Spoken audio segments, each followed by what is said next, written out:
Hello, I am Caitlynn McDaniel. I am with Gaiety and Pride on Instagram. It's so amazing to be able to be here and chat with you today. Could I just have you introduce us yourself to our audience and your role in the movie?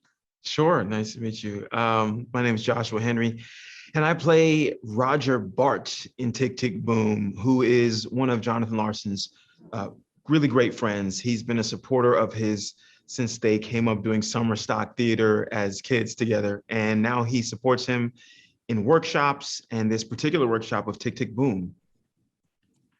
You've worked on Broadway for over a decade now, but you came and you did this, movie adaptation of this musical. How was it adapting your performance for the screen? I've been really fortunate to work on a lot of Broadway projects and fortunate to work with Lin-Manuel on a number of occasions, In the Heights to Hamilton, to Bring It On, and now Tick Tick Boom. And I have to say it was a pretty seamless one because what I get to do in the movie for the most part is stand on a stage that was filmed at the New York Theater Workshop and actually perform, sing like I would on Broadway. And the cameras just happen to pick that up.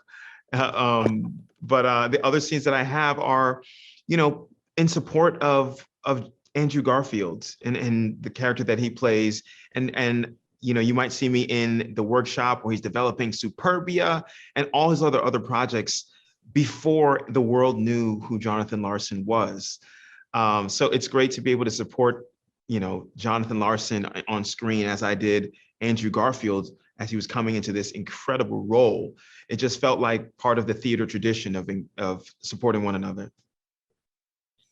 And I love bringing the story of Jonathan Larson and the way you said it, you introduced it as before he was what he is now for us. So why is it so important to tell this story of Tick Tick Boom on a greater scale than it ever has been before? Well, I think right now we're just coming off a year and a half of no theater. Now things are starting to open up now. And you have a lot of people who've been, put their dream on pause or taken detours. And we see that in this film. But the great thing about, this in Tick Tick Boom is you see Jonathan Larson, we thought he thought his dream was going to come true in a certain way, and it didn't. And who did he rely on? His friends, his community, the people that were close to him that supported him in this dream. And I hope that the dreamers out there, whether you're an artist or not, you can see that and gain inspiration from this film and hold on to your dream and know that it doesn't have to look like anyone else's. But if it's yours and you know it's yours, do whatever you have to do to hold on to it. There's so much passion in this movie, and I loved watching it. And I felt the emotion just being in the theater and seeing it. But the songs just show so much passion in itself. So bringing that, and working on that, did you have a favorite song to perform? My favorite song was probably the last one, uh, Louder Than Words.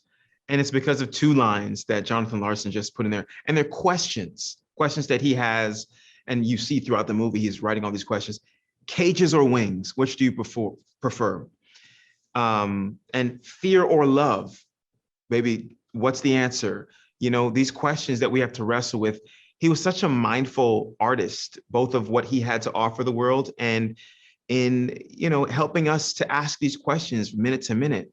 We can ask ourselves, is this moment one that is filled with fear or motivated by fear or love? And that what became his writing style, which then he developed further into Rent, where he was writing things like 525,600 minutes. How do you measure a year in the life? So all these questions have become questions that artists now ask themselves, and everyone can ask themselves as they see this movie.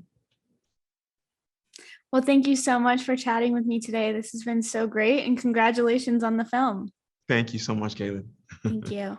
Like this video? Follow us for more.